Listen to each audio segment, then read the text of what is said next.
I guess Christmas teaches everyone where they belong. My stepmother smiled when she said it, actually smiled. While snow fell around us, while freezing wind hit our faces, while my little brother Jake stood beside me shaking so badly his teeth kept clicking together. And in that exact second, I realized she wasn't joking. She really locked us outside. On Christmas Eve. My name is Mia Carter. I was 26 years old, recently unemployed, living temporarily at my father's house while helping take care of my 12-year-old brother after Dad's surgery. And while Dad spent 2 weeks recovering in another state at a specialist hospital, my stepmother decided our presence inside her home had become inconvenient. The terrifying part, she thought nobody would stop her. What she didn't know was that 20 minutes earlier, I had triggered something my father secretly told me never to use unless things became serious. Something connected to a phone call, a law office, and a black emergency protocol hidden inside our family records. But at that moment, standing in freezing snow, I had absolutely no idea how badly she just destroyed her own life. It started 3 years earlier. My mother died when Jake was 9. Heart condition, unexpected complications. One normal Tuesday morning, then suddenly hospitals, machines, phone calls, and then silence. The kind of silence families never fully recover from. Dad completely changed afterward. Not dramatically, not loudly, quietly, like someone slowly shrinking emotionally. He still worked, still cooked dinner, still smiled occasionally. But honestly, parts of him never came back. Then 18 months later, he met Vanessa. Perfect hair, perfect smile, perfect manners. The kind of woman who looked amazing in Christmas photos. Everyone loved her immediately. Neighbors loved her. Church friends loved her. Dad looked happy again. And honestly, I wanted him happy. I really did. But something always felt strange around Vanessa. Not obvious, not dramatic. Small things. Very small things.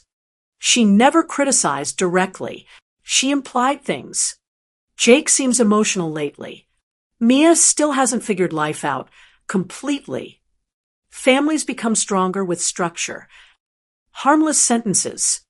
Except somehow, they always left people feeling smaller afterward. Especially Jake. Poor Jake. He hated conflict, hated arguments, hated disappointing anyone. And Vanessa learned that quickly, because manipulative people always identify soft hearts first. Over time, little things started changing around the house. Jake's room moved downstairs. His gaming time became unhealthy. Family decisions suddenly became Vanessa decisions. Dad barely noticed, because people recovering emotionally often miss manipulation disguised as care. Then 6 months earlier, Dad needed heart surgery. Not life-threatening, but serious enough requiring long recovery treatment away from home. Before leaving, he pulled me aside privately. Strangely serious. Actually nervous. Mia, he said quietly, if anything ever feels wrong. Long pause. Very long pause. Call Martin immediately. I frowned. Martin who? Martin Hayes. The attorney? Dad nodded slowly, then handed me a folded card. One number. Nothing else. No matter what happens. He whispered, if things become serious. Use it. Honestly, I thought medication stressed him emotionally, because nothing felt wrong then. Nothing obvious anyway. Until Christmas week. Dad called daily from treatment. But suddenly, Vanessa started answering calls privately. Jake stopped smiling much, stopped talking much, stopped acting like himself. Then one night, I found him crying quietly inside his room. What happened? Silence. Then, finally, she says Dad loves us less now. Everything inside me froze. What? Jake stared at the floor. She says real families change. Real families. That phrase hit me instantly, because suddenly I understood something. Vanessa wasn't trying joining the family. She was replacing it. Then Christmas Eve arrived. And honestly, everything exploded fast. Jake accidentally knocked over expensive decorative candles while helping decorate. Nothing broke. Nothing even cracked. But Vanessa completely lost control. Screaming, yelling, calling Jake careless, ungrateful. I stepped in immediately. He's 12. Wrong move. Because manipulative people hate witnesses. Vanessa turned slowly toward me. You don't tell me how to run my home. My home. Funny, because Dad bought the house years before meeting her. I grabbed Jake's hand immediately. Come upstairs. Then Vanessa said something terrifying. No. Silence. Pure silence. Then she walked toward the front door, opened it, looked directly at us. Get out. Honestly, I laughed slightly because it sounded ridiculous. Then she grabbed our coats, opened the door wider, and suddenly I realized she wasn't joking. 10 minutes later, Jake and I stood outside in freezing snow. No shoes, no phones, no bags, just coats, and a locked door behind us. Jake started crying quietly. Meanwhile, inside the house, Christmas music still played. Lights still glowed. And Vanessa sat near the fireplace drinking hot chocolate, watching us through the window, smiling. Then suddenly, I remembered Dad's card. Martin Hayes. Hands shaking, I pulled the folded card from my wallet and dialed the number. Sleepy voice answered. Martin speaking. I swallowed hard. Dad told me only call if something felt wrong. Silence. Then immediately, his voice changed. Completely. What happened? I looked toward the house, toward Vanessa, toward Jake freezing beside me, and quietly answered. She threw us outside. Long silence. Then Martin whispered 5 words, changing everything. Oh God, she actually triggered it. Because my father secretly placed something in motion years earlier, and Vanessa had just activated it herself. The wind outside felt brutal. Jake sat beside me on the porch steps, shaking violently beneath his coat. Snow collected across his shoulders. His hands looked pale. And honestly, at that moment, I wasn't angry anymore. I was scared. Because anger comes later. Fear comes first. Especially when someone hurts people you love. I pressed the phone harder against my ear. Martin stayed silent for several seconds, long enough making me uncomfortable. Then finally, he spoke. Mia, listen carefully. No hesitation, no confusion, no questions asking whether I misunderstood anything, which immediately terrified me. Because suddenly, I realized this wasn't shocking him. He expected something eventually. What do you mean she triggered it? I whispered. Silence. Then I heard papers moving, drawers opening. Mia, he said carefully, 3 years ago, your father updated several legal protections. I frowned immediately. Legal protections? What's inside? Yes. Your father became concerned. Concerned. Funny word. Because concern sounds small. Temporary. But Dad wasn't a paranoid man. Ever. If Dad created legal protections, something happened. Something serious. What did he become concerned about? Martin hesitated, too long, then answered quietly, Vanessa. Everything inside me froze, because suddenly I remembered random moments over the years. Dad becoming unusually quiet after conversations with Vanessa, arguments stopping immediately whenever I entered rooms, Dad changing passwords repeatedly, and once, about 11 months earlier, I walked into his office unexpectedly. Vanessa stood beside his desk, holding financial paperwork. She looked nervous instantly, then smiled too quickly. At the time, I ignored it. God, how many things did I ignore? Martin continued speaking. Your father hired financial reviews privately. My stomach dropped. Private reviews? No. No. Why? Silence. Then, because money started disappearing. Everything stopped. Actually stopped. Because suddenly, my brain started replaying memories differently. Vanessa buying expensive furniture, suddenly, luxury vacations, designer bags. Meanwhile, Dad constantly talked about being careful financially.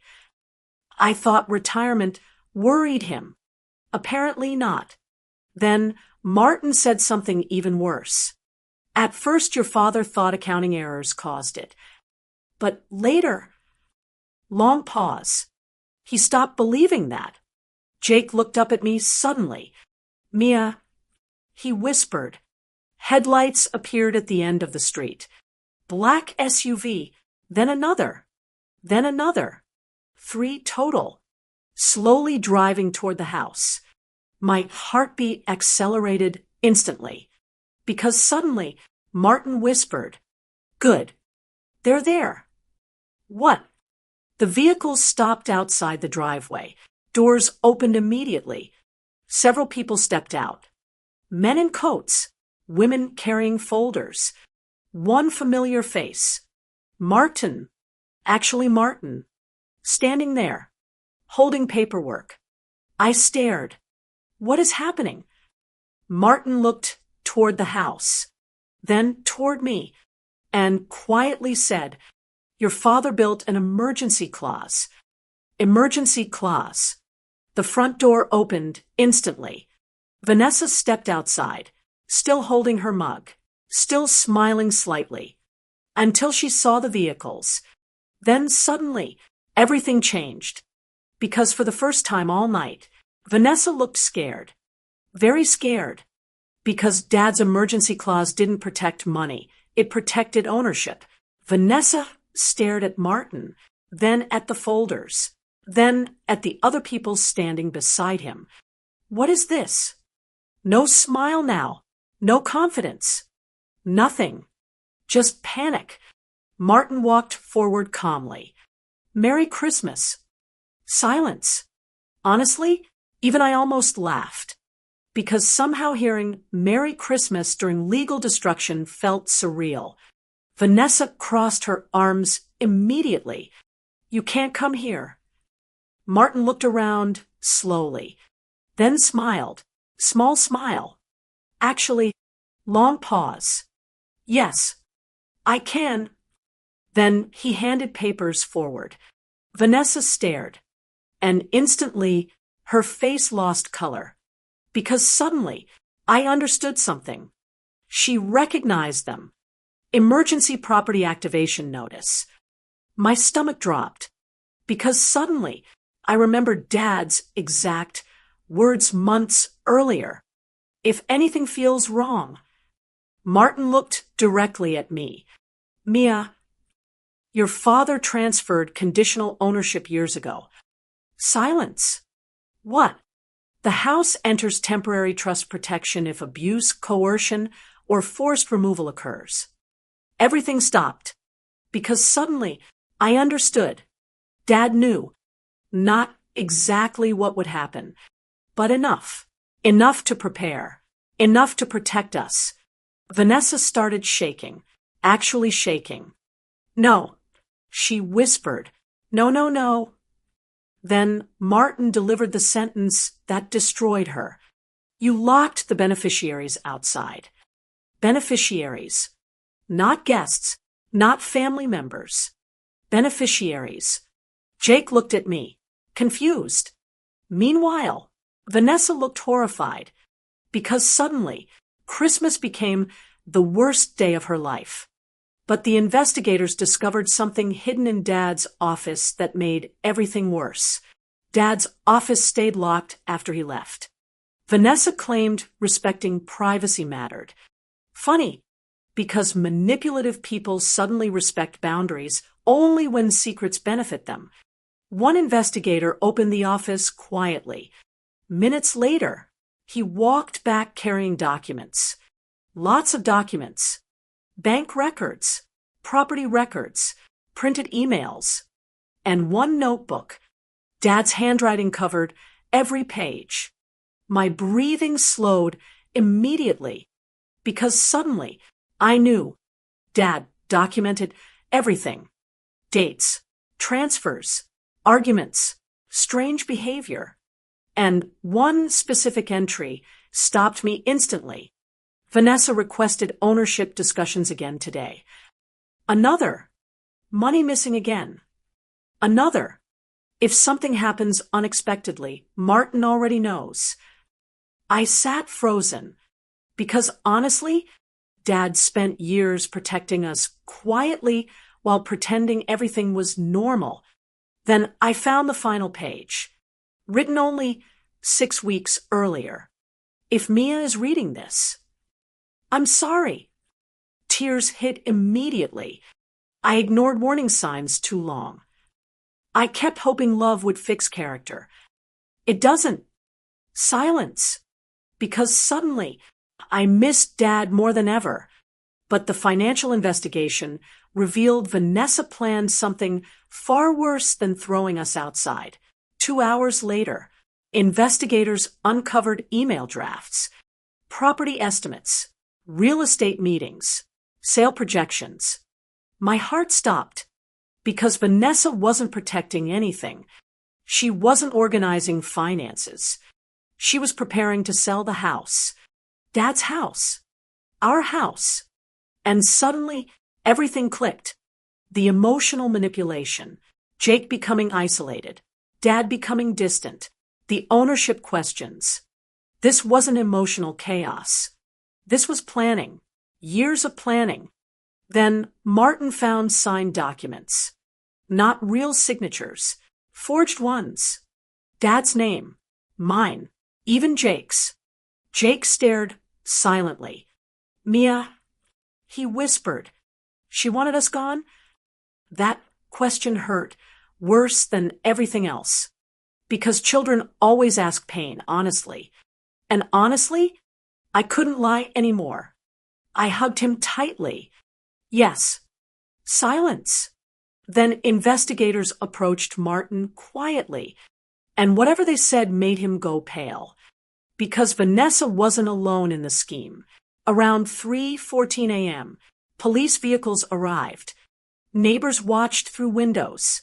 Christmas lights still glowed across the street. Snow still covered the yard. Everything looked peaceful, except our driveway. Because suddenly, truth arrived. Investigators discovered financial transfers connecting Vanessa and her brother. Fake repairs, hidden accounts, missing funds. Years' worth. And honestly, the house wasn't even the biggest target. Dad's retirement savings, Jake's education fund, insurance money, everything. Vanessa sat silently while officers carried boxes outside. No crying, no yelling, just staring. Because sometimes people don't collapse dramatically. Sometimes they simply run out of exits. Morning sunlight appeared slowly. Jake sat beside me, wrapped in blankets, inside the kitchen, hot chocolate in his hands.